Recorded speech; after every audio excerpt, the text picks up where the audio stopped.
Welcome to the Zipinar, which is initiated by Cogent Integrated Business Solutions. We call it Zipinar as we try to zip in to great knowledge in a 1 hour short session for the webinar.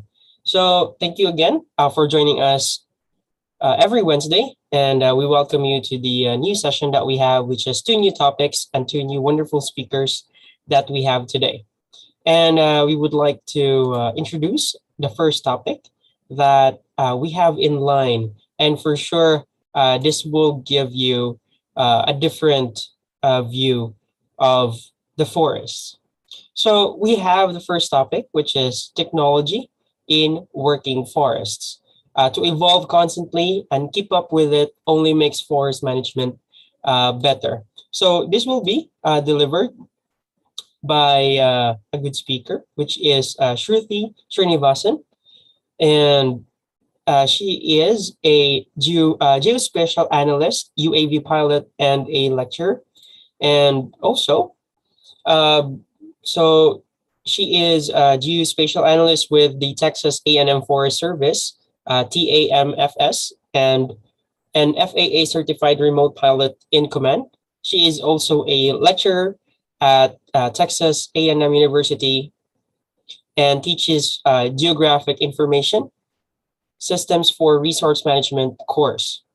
And to give it to Shruti, so we'd like to welcome her and discuss the topic and give us the very lovely information within the forest. Thank you so much, Phil, for that introduction. And hello, everyone. It's really good to virtually be able to present to everybody an interesting topic, and hope you find something useful or something new from this presentation. And let me go ahead and share my screen and kick off the presentation. All right. Phil, can you see my screen good? Yes, it is good. Okay, so I know Phil already mentioned about me in the introduction, but I just wanted to have a slide that summarized what I do, my experience, and skills and expertise. So yeah, you might have heard GIS or Geographic Information Systems when Phil introduced, or you see that term in this slide also. And some of them, I get this question from a lot of people actually. What is GIS, or what do you do as a geospatial analyst? So I asked them the question again on, hey, what do houses, wildlife, trees, and roads have in common? So if you think about it, right, they're all individual features of our natural and man-made landscapes. And to understand the nature of these places and their patterns, connections are very important. So GIS, or it's abbreviated as Geographic Information Systems, it combines technology, data, and people to help answer these questions and help organizations make better decisions. So I love maps, and mapping is an important component of GIS, and you can get so much creative with it. And GIS is also important to understand what has happened, what is happening, and what will happen in the geographic space. So I just wanted to give that context before I start talking about some of the applications and other things. All right, so as mentioned, I work with the Texas A&M Forest Service as a geospatial analyst. And I also teach at Texas A&M University as a visiting lecturer. Now, to briefly talk about the agency, Texas A&M Forest Service provides statewide leadership to assure that the state's trees, forests, and related natural resources are protected and sustained for the benefit of all. We talk a lot about sustainable forestry, right? So I work in the forest resource development, which is like forest management division of the agency. And our agency has also been a pioneer in adopting cutting edge technologies like unmanned aerial systems or drones. And I'll be talking more about that in the subsequent slides. And other technologies like augmented reality, etc., for various programs. So, as I already mentioned, geospatial technology is used to acquire, manipulate, store and display geographic information, basically any information or data that has a location component attached with it. So we have a geospatial group where we have analysts, developers, specialists who conduct geospatial analysis to help guide decisions on wildfire risk and forest resources.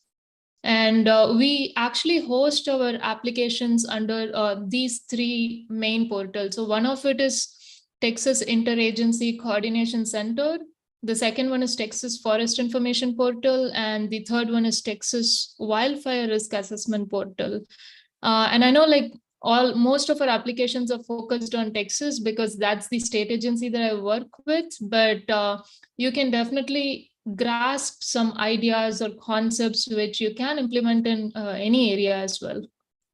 And today I'll be focusing and showing you some of our applications from the Texas Forest Information Portal. So Texas Forest Info Portal currently hosts 31 different applications in different categories like forest management, forest products, special trees and forests, community forestry, and landowner tools. And my goal is to introduce you all to this applications because it's not possible to talk about each and every application. I can easily talk about like a specific application for 1 hour, but I know we have a time cutoff. So I'm just going to like introduce you all, and this portal is open to anybody. So you can go to this URL, tour through the apps, download data, use it for the projects, or get an idea of what all we have been working on. And also definitely feel free to reach out to me if you have any specific questions or if you need more information on one particular app. All right, so today I'll be sharing one application from each of the category. Now, the first one is our popular app from the landowner tools, which is called Map My Property. And this provides landowners and other interested users to take a quick, make a quick and simple map of their property that can be shared with others.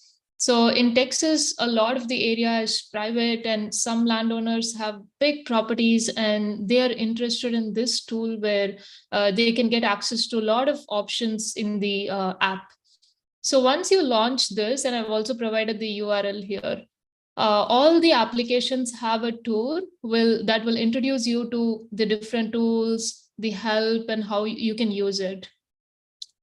Now, once you make a boundary or once you draw a boundary of your property, you have access to the themes toolbox that contains several tools for displaying soils, vegetation and geology and their attributes either across the entire map or just within the property boundary. So you can get a lot of useful information about your property.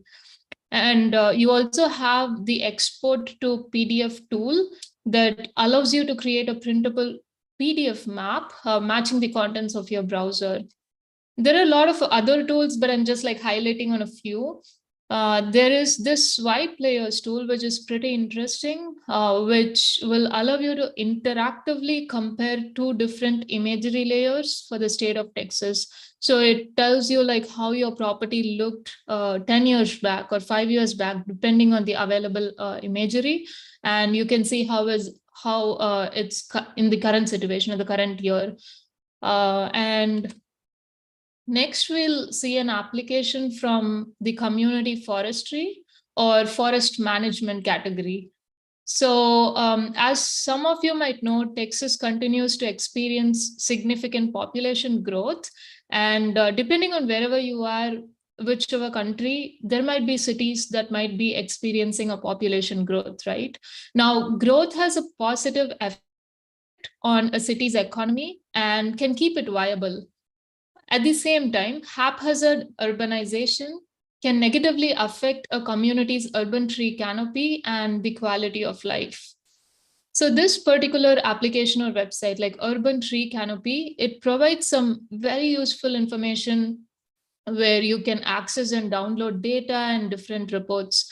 Now, UTC, which is abbreviated as Urban Tree Canopy, is the layer of leaves, branches, and stems of trees that cover the ground when viewed from above. And these trees, all public and private trees in the community, comprise of urban forest, and it services and benefits.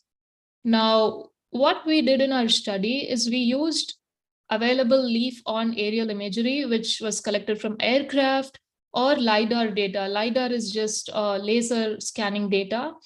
And we combined that with GIS or geographic information systems to map and assess the urban tree canopy relative to zone averages and predicted the future community growth.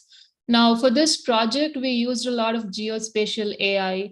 Now, some of you might know about AI, machine learning, and all the different algorithms, right? So here, it's the same concepts, but we combine that with GIS, where we have spatial data, and that's what we call it as geospatial AI. So we use a lot of algorithms for automatically mapping the canopy, etc. Now you'll also see here in this particular application, when you click on the drop down and select a city, you can download reports, download data, and you can also see that right now it's showing the urban tree canopy, but you can have the option to select canopy to change or C2C. So that's comprised of existing canopy at risk of loss from the predicted development and potential canopy to grow with development. And this data can actually help set goals and develop strategies to protect, maintain, and enhance the urban forest. So now moving on to the next application, we have story maps. Now, who doesn't like stories, right? So we used ArcGIS story maps to create inspiring, immersive stories by combining text, interactive maps, and other multimedia content. So we have a story map gallery that hosts nearly 14 interesting story maps. And when you get a chance, definitely check out this URL where you can tour through them and you can learn about different things. For example, you can learn about ecologically important forests that are protected by the Forest Legacy Program. You can also look at the story of Bastrop wildfire and restoration, geocaching, and a lot more. So probably you'll get an idea from this and you can create your own story map for any of the projects that you would like to. So I wanted to show you like one of my favorite story maps, which comes under the special trees and forest categories. So this is Texas state forests and arboretums. In fact, if you look at the top image here, that's my virtual background. So this is one of the state forests that the Texas A&M Forest Forest Service manages. It's called the Jones State Forest, and previously we used to have all this information on static websites or like paper maps, etc. And what we did was we transitioned all that to interactive maps and digital content so that users get a better experience of looking at these state forests and arboretums. So on this particular story map, you can go through like so many different images, and it also has an option for interactive maps. So when you visit the state forest, or if you look at it from your home, you can actually interact with these dynamic maps. You can look at, okay, what are the hiking trails? Like, what are the different features here? And another interesting thing here is also the change map. I didn't include a screenshot, but this change map allows you to compare imagery from different years. So you can see look at how cities have grown or how the areas have developed around the state forests, or what are the changes happening. Now, the next one is from the community forestry category. And Tree Trails, it's available as both a web and mobile application. Now, this project, it creates an educational trail focused on trees. So Students actively participate in selecting trees, mapping and identifying those trees, and then immersing themselves in related topics like tree structure and function. They learn about benefits of trees, history of famous trees, and ultimately producing and participating in a service learning experience. Now, it is very important for us and students to connect with nature and just disconnect from all the electronic gadgets for a while, right? So they love this application. Now, Tree Trails also serves schools in the digital age with a high-tech online, easy to use educational sound project that gets all the kids outside and actively participate in the environment. Now, using technology is not just in web applications, right? It's very valuable to streamline field workflows, improve the accuracy of data collection, and increase the efficiency of field work. Because we have a lot of things happening out in the field, and we want to make sure we leverage the technology and make it like streamlined. Now, we use field maps and Survey 123 for various projects to optimize efficiency in field activities with the power of location intelligence. To show you an example, we have a project called Oak Wilt Mapper. And some of you might know oak wilt is one of the most destructive tree diseases in the United States. And it kills live oaks and red oaks by plugging up the water conducting tissues. So what this app allows the foresters to do is they can go collect trenches, they can draw mortality polygons online and offline, because some of the areas might not have a proper internet connectivity. So in that case, they can also like do the entire data collection offline and sync it up later on.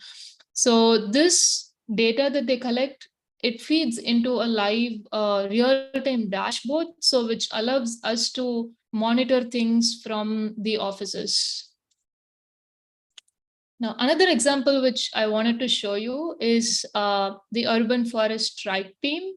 Now, to give you a brief background of what is Urban Forest Strike Team, so that's a team of trained personnel deployed to perform rapid tree risk assessments to identify storm damaged trees that pose a risk to people and property on publicly managed land, and to document trees that meet FEMA debris management criteria for public assistance reimbursement. Now, in the state of Texas, we have a lot of hurricanes and flooding, and I'm pretty sure like a lot of the areas, even outside Texas, face those. So in those kind of areas, having some kind of a field app and dashboards really like helps better decision making.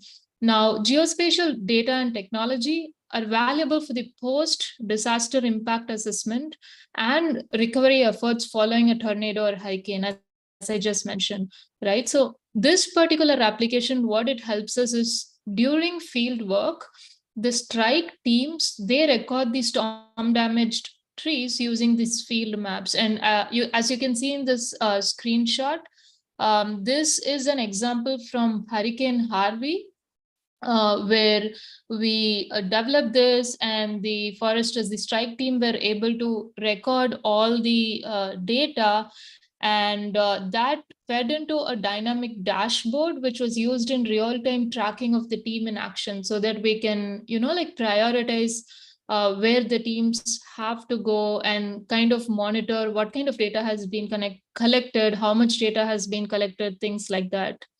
Now, transitioning a little bit to drones or unmanned aerial vehicles, right? That's pretty exciting.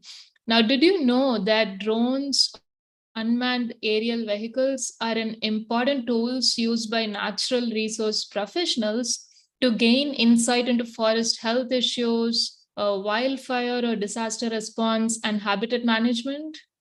So I just put this screenshot and an image here that summarizes a lot of the important projects that we have been conducting using drones or unmanned aerial vehicles. Now, we conduct missions for forest health evaluation, educational videos, We do a lot of like flights for prescribed burning, etc. So if you look at this wide variety of applications, the question isn't really why drones. It's become why not drones, right? Because it's like so useful in a lot of different applications. Now let's go over a few of these applications and wrap it up.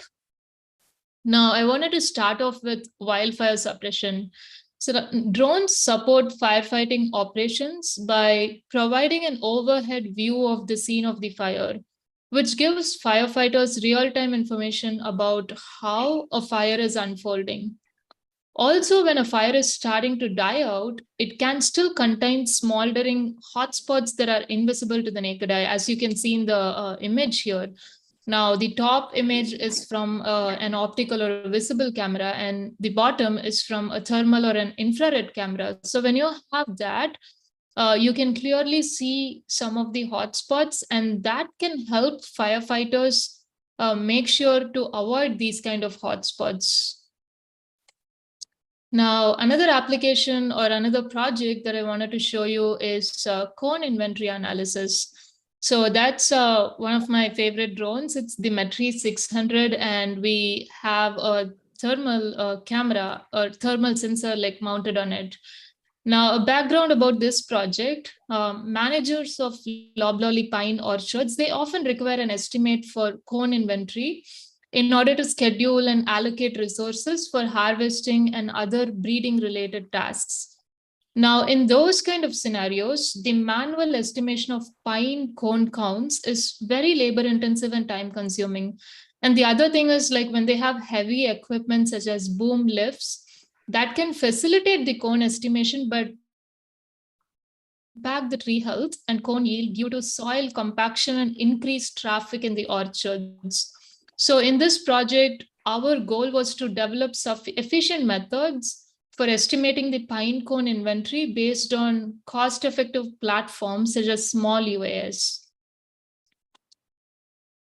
Now, the last one I wanted to show is individual tree detection using UAV LiDAR and UAV SFM structure for motion data tutorial for beginners. Of course, this was a team effort, and we have a lot of co-authors or collaborators who worked on this project. But to give you a background about this, an important preliminary step with regard to forest inventory and management is individual tree detection, or we call it ITD. And that's required to calculate forest attributes such as stem volume, forest uniformity, and biomass estimation.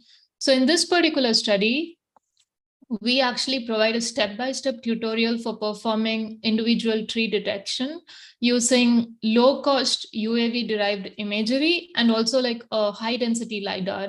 And if you want to access this particular article, you can definitely find it on Open Geosciences Journal, and a full-length open access code and step-by-step information for accessing and downloading the data are also shared in the supplementary section. Oh yeah, there's one more before I wrap it up. So this is again another example where we collected some drone imagery after a tornado, and we try to do tornado damage assessments. Like these on the right side, you see different kind of products you get when you have sensors mounted on top of the drone. Now, there are a lot of opportunities where you can also combine AI and machine learning to automate different things. For example, instead of counting the fallen logs or fallen trees to get a damage assessment, you can develop algorithms which can do that automatically. Yeah, with that, I know it was a quick presentation, but hopefully that gave you an introduction to management side and how we have been using technology to develop all these different applications. And if you're wondering about this slide and not sure what those pictures mean, definitely take a tour through the famous trees of Texas story map. I know I mentioned about story maps, but the 4 pictures here, they're from my visit to some of the famous trees in the Fort Worth, Dallas area. Because I took these during the COVID lockdown time. I thought it was a good way to spend time outdoors and learn about these trees. But yeah, that's all I have. And thank you so much for attending and listening. And back to you, Phil. Thank you so much, Shruti. Wow, such technology you have introduced that actually watches, observe, and like learn about trees. So thank you so much for sharing that information to us. And we really appreciate the knowledge that was driven from this session. And we'd like to open the question and answer section for Shruti. So whoever has insights with regards to the topic or questions or queries, please feel free to unmute or put it in the chat.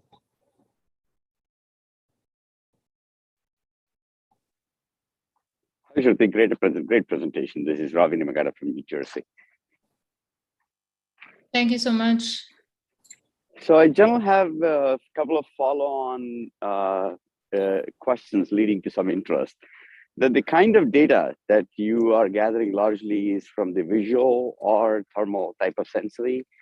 How is the sensory ecosystem that is evolving as the drones may pertain to unmanned, auto-controlled, remote access? That's the mechanism of transportation and reach to these places which are hard to reach normally. And also try to capture the kind of views and profiles and being able to go to those geospatial positions. That's what the drones largely do. But everything else is what you equip on the top of the drone, right? On what kind of information that you are really seeking to. So these two, in my opinion, are slightly two different topics of technology within this whole collective ecosystem. So could you throw some light in terms of what kind of sensory equipment and attachments that are evolving and what to expect in the next few years to come? Yeah, I know that's, I would say I can share my insights on it, but definitely there's so much happening in the sensor and drones and the whole technology arena. As far as I know, I mean, I started flying drones or UAVs 5 years back. So looking at the last 5 years, one thing I've seen is the same technology, for example, it's become smaller in size, better in flight times, and also the possibility of mounting like different kind of sensors, for example, LiDAR or light detection and ranging. So initially it used to be on aircrafts or now like satellites, right? So making that an option to be able to mount on drones and getting that 3D data. And maybe in the future, like having also the possibility of hyperspectral sensors or making that more customized for specific type of applications. Those are a few things. And yeah, I know there are a lot of other companies or projects that have been also doing on reforestation. So they call it seed drones, I guess. So they drop those seed balls and reforest large areas. So yeah, let me see what question you have. Any probe enabled technology to be able to collect samples, to be able to study bioecological information or soil kind of things? Very lightweight probe and information gathering, more in terms of material. Right. I'm not exactly sure on that aspect, but I know that they have drones that collect meteorological data where they tether the drone with different kind of like small weather related instruments. I've seen that, and those collect data. So I'm not very sure of if they're doing it or not, but I can check that and I can let you know. Absolutely. Very, very nice presentation. Thank you so much. Yeah, you're welcome. So we see what's the typical timeline for regulatory approvals before we hit the ground in US? Yeah, I mean, there is a lot of policies and regulations with the whole drone world. And I don't know if I'm like allowed to talk on some of that, but at least at the Texas A&M Forest Service, we adhere by the FAA or Federal Aviation Administration. And anything that we do, we have a couple of approvals, authorizations, and every agency has slightly different regulations or policies with which they do.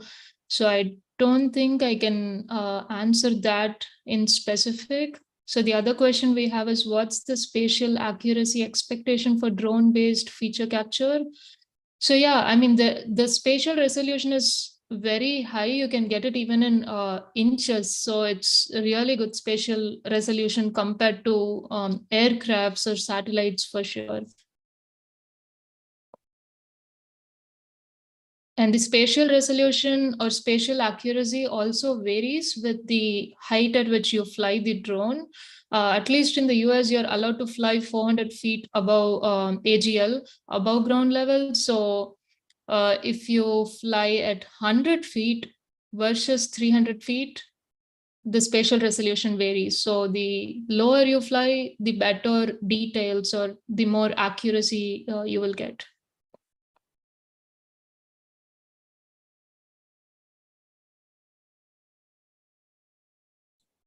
Alrighty. I think that takes care of the questions. And since we're following a time schedule, for other queries that you'd like to for Shruti to address, the contact information is in the screen. You can search her on LinkedIn and also send her an email on the email that's on the slide. And also, you can get in touch with the LetUsTalkIt team to communicate with her with regards to your queries after the session or any other days offline. Alrighty.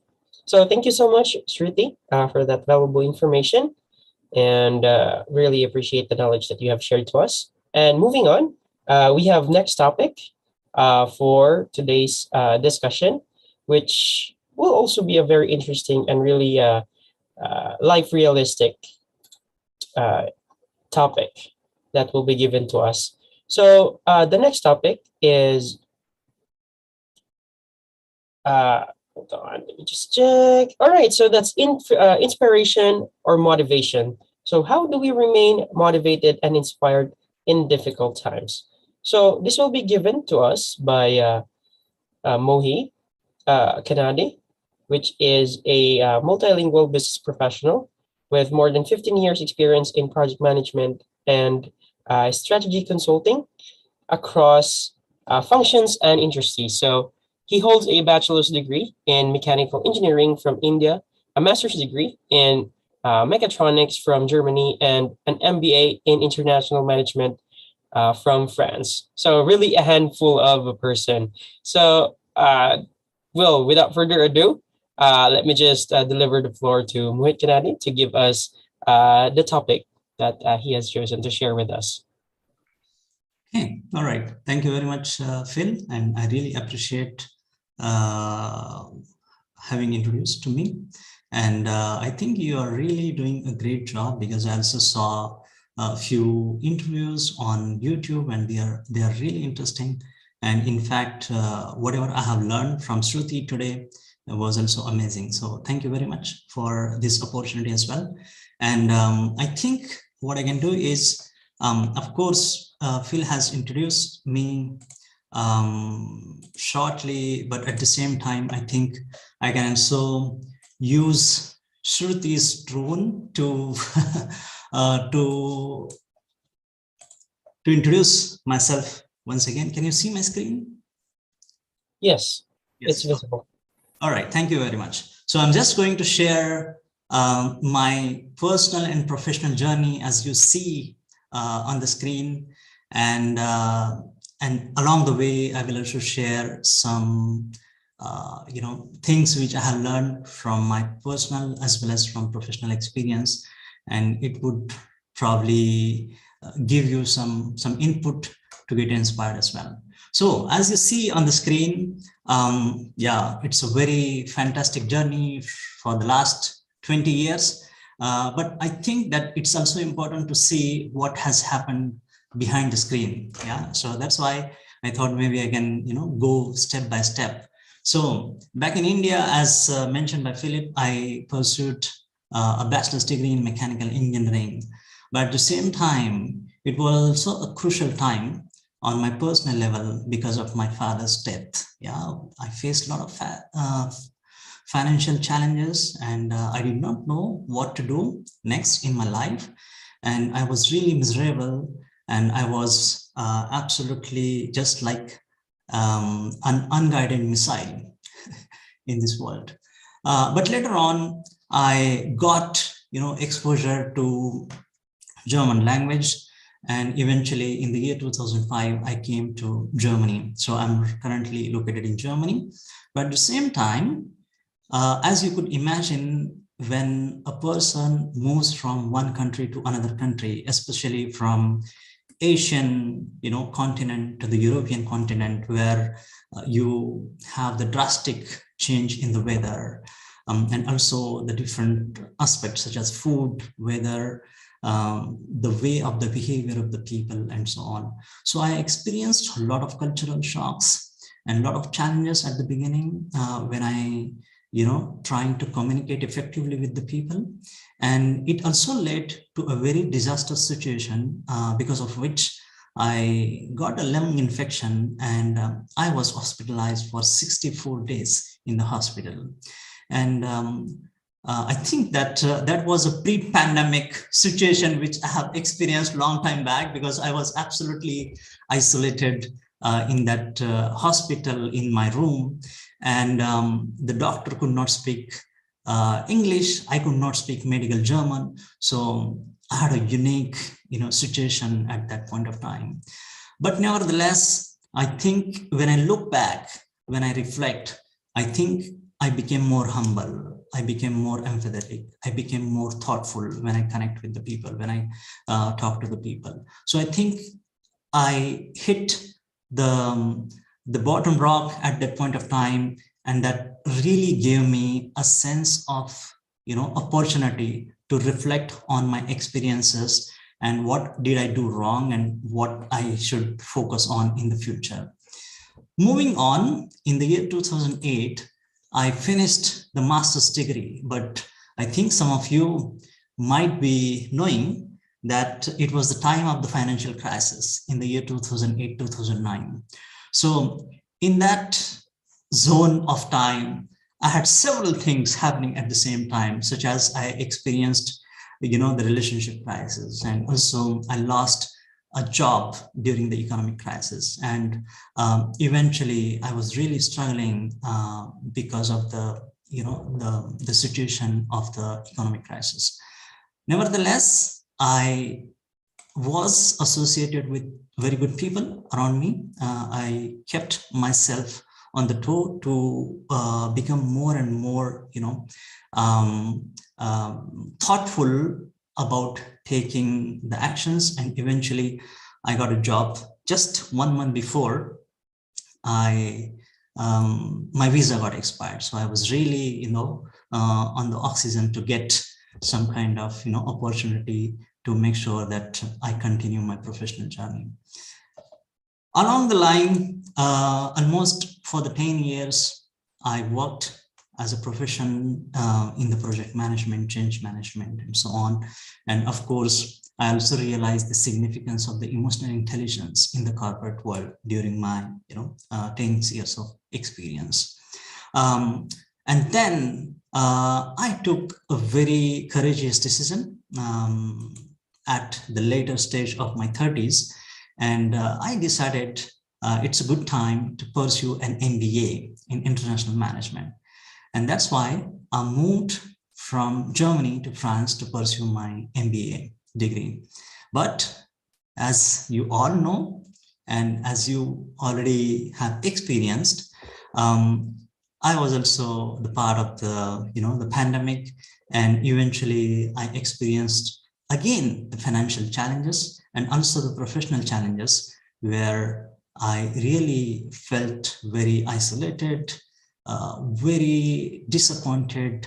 But at the same time, I must say that again, being with the good people around me, I took the chance to be self-employed and also focused on all the activities which I always wanted to focus, but I could not focus on because of the lack of time, or maybe, because of not having such kind of opportunities.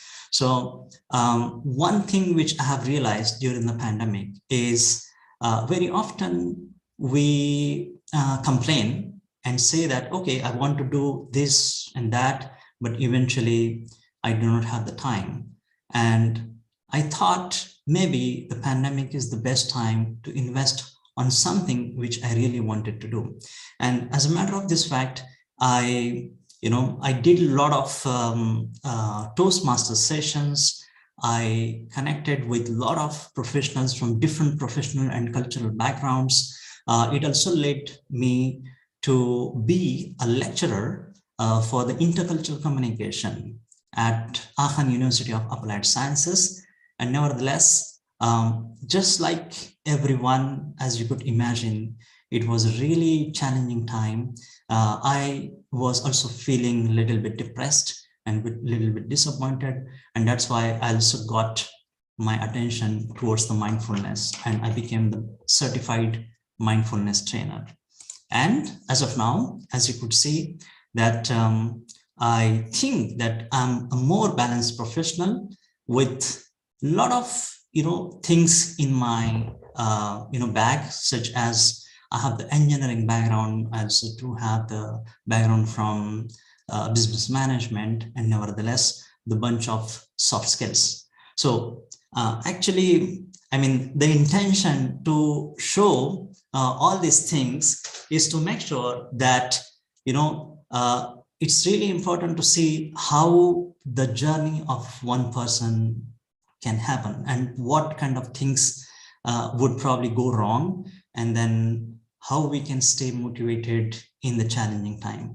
And that's why I also summarize what I have equipped with. So as I have mentioned that I became the strategy consultant, I got interest in the intercultural communication. That's why I became the lecturer in the intercultural communication. I got captivated by the concept of mindfulness. That's why I also had an opportunity to get involved in the training, and then I became the mindfulness trainer. And then, of course, I always feel that every individual human being has something to offer, something to say, something to convey. And as an individual, I think that I got an ability to listen actively to the people and also resonate with their experiences to my experiences and take the inspiration from them and also inspire them if it is feasible. And of course, the last subject, which is nothing but diversity, equity, and inclusion. This is also something which makes me very, interesting. So as a nutshell, I would say that numbers people and making the difference wherever I commit my existence is something I'm passionate about. But then there is something which I would like to share as a part of, let's say, the learning. Yeah. And with that, I want to move to the next slide. And I think some of you might experience what is shown on the picture. Yeah. So very often, we always feel that we are the victim of the situation. We absolutely do not accept the things what happens to us. We always complain that, okay, the situation was not very good, and that's why the things happen. Sometimes we also blame others. Sometimes we also have a lot of personal excuses. We always say that, I cannot do this. I am not capable of doing this. And we just wait and hope that something would happen. Of course, hope is a good thing, but I think the hope with the positivity or the positive attitude makes much more sense instead of having just hope without any kind of action. So I think acceptance is the first step where we have to really make sure that we learn that. Very often we experience a lot of unexpected things in our life. And I remember what my late father has mentioned to me, that very often we We expect a lot of unexpected things in our lives, but we really need to make sure that we have to accept them. Okay. And once we accept those things, the next step is to embrace the change, embrace the situation. And then only we can move towards finding the solution and then make things happen. Yeah. So there is a huge difference between the victim behavior and the victorious behavior. And very often we always have the question, why this is happening to me? Yeah, what did I do wrong? And we also compare sometimes with others, and we say, okay, this person is doing really great job, but on my side, I'm not doing good. I'm not doing well.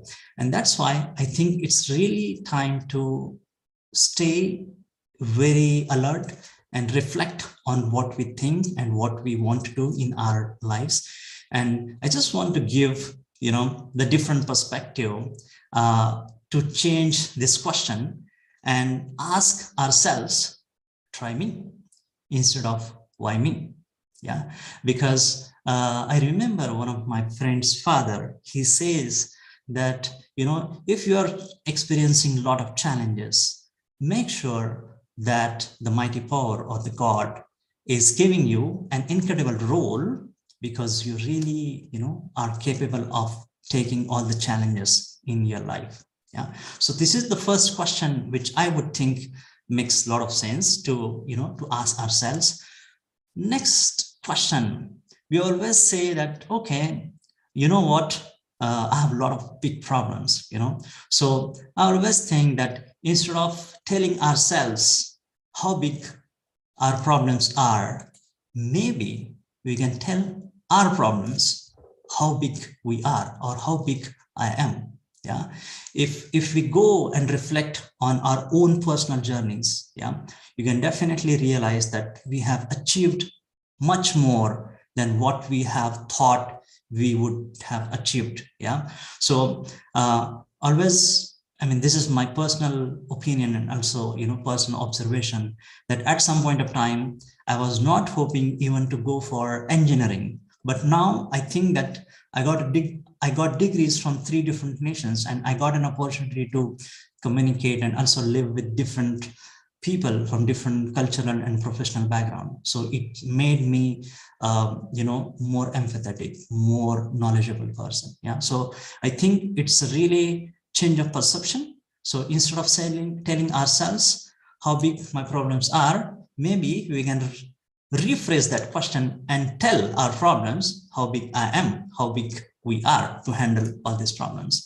And then the last question, probably, or the last statement, what we always say, that, yeah, I'm having a lot of problems. I'm dealing with a lot of problems. What if we say problems are dealing with me? Yeah. Why should we, tell others, or why should we say that I'm dealing with problems? Why shouldn't we ask, problems are dealing with me? Yeah. So this is something which I would really like to, suggest. And I think in general, it is always a matter of attitude. Sometimes it's really challenging, and I definitely agree with this, that sometimes we have a lot of problems, but maybe it's really important to see every problem as an opportunity. Because I personally think that it absolutely doesn't matter how many times we fail. What really matters is how many times we rise up again whenever we fail. Yeah. And with this, I think I would also like to, bring your attention to the attitude of, individual person, because sometimes it's really important to focus on our positive mindset, positive attitude, because it is attitude and not only aptitude that determines our altitude. Yeah. So this is something which I have learned from my experiences. Nevertheless, I can certainly agree the time is very less and you might have some questions. And I just want to, share a few more things which you would probably get benefit from. And please feel free to, connect with me on LinkedIn. I've written several articles, and whatever I just talked is also the part of the article which you see exactly in the middle: good times boost confidence and bad times build character. So you can definitely get the benefit of this insight from my side. And nevertheless, you can also possibly see the one-word story with Joanna Sell, and the emotional resilience is something which I have shared in that video. And then, of course, as I mentioned, I do have the LinkedIn profile, and please feel free to connect with me on LinkedIn. Few things or few personal, let's say, tips I would like to share, that I have been doing the journaling for the last 20 years, since I think January 2001. So it is around 22 years I have been journaling. So the journaling gives me a lot of opportunity to reflect on my own experiences, and also see what did I do good or bad in the past, and how I can navigate my journey from here on. Yeah, so journaling is something which I would definitely recommend as a part of the strategy.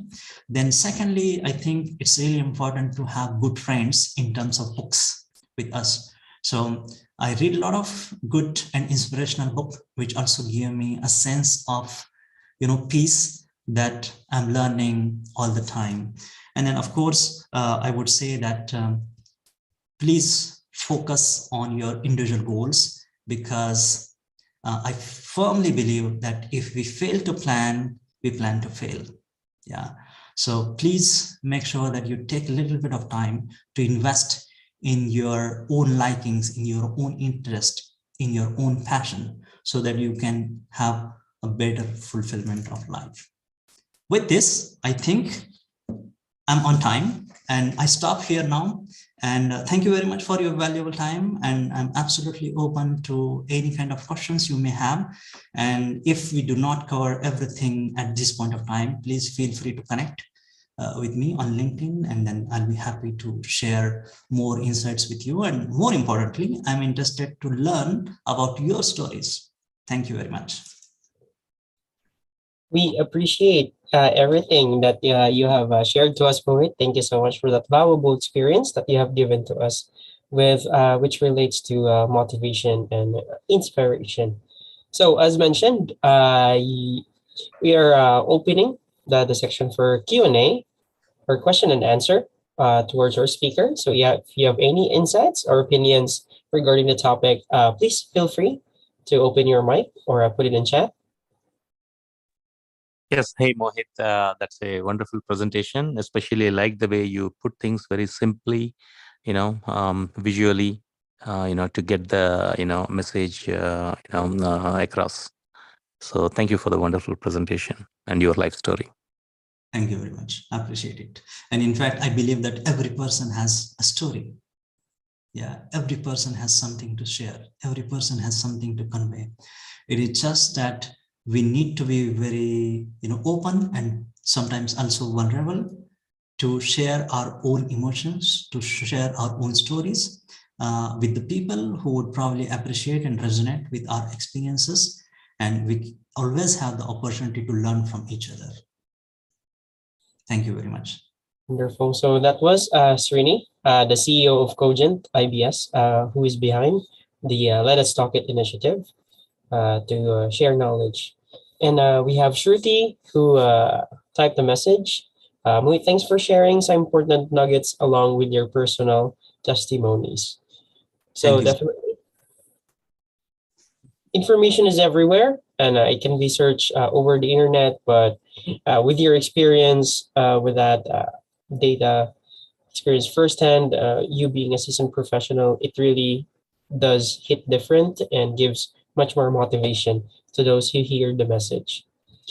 And yeah, any other opinions or insights would like to? We have Ravi. Thank you, Mohit, for a wonderful session, calm and soothing. So that's from Ravi. And already. So I think there are no other questions or interventions that we'll get from the attendees. So that was really a lovely and perfect session that you have given to us. So as mentioned earlier, you can connect or get in touch with Mohit offline or off cam through his email or LinkedIn profile. Just type in his name, and he's very responsive over LinkedIn. You can also get in touch with the Let Us Talk It team to for us to connect you with for his direct contact details. If anything, you should know about him further. And aside from that, we also would like to thank Shruti for giving us a wonderful session as well, giving us the technology that helps the forest being maintained. So that's really a valuable asset in the current times right now where buildings and factories are everywhere. So it's really great to hear that there's still um, very lively leaves around the earth. So with that, I think we're going to close the session at this early moment, but definitely uh, the gist or the knowledge, the bliss of the knowledge from those topics are really delivered well and perfect. So we thank you so much, speakers, and for those attendees, and for those who have watched in our live section via Facebook and YouTube. Thank you so much for taking your time listening to and watching our Zipinar that happens every Wednesday. So this session will also be uploaded in in our YouTube channel. If you should review the actual session, and for those who haven't gotten the chance to enter the session at the earlier part. So we would like to invite you again next Wednesday. So the same day, the same time, but we will have two new topics and two new speakers to be with us and deliver the same level of information that you are looking after. So once again, we would like to thank you and would like to see you again in the next session. So keep safe as always, and all the best to everyone. Thank you very much.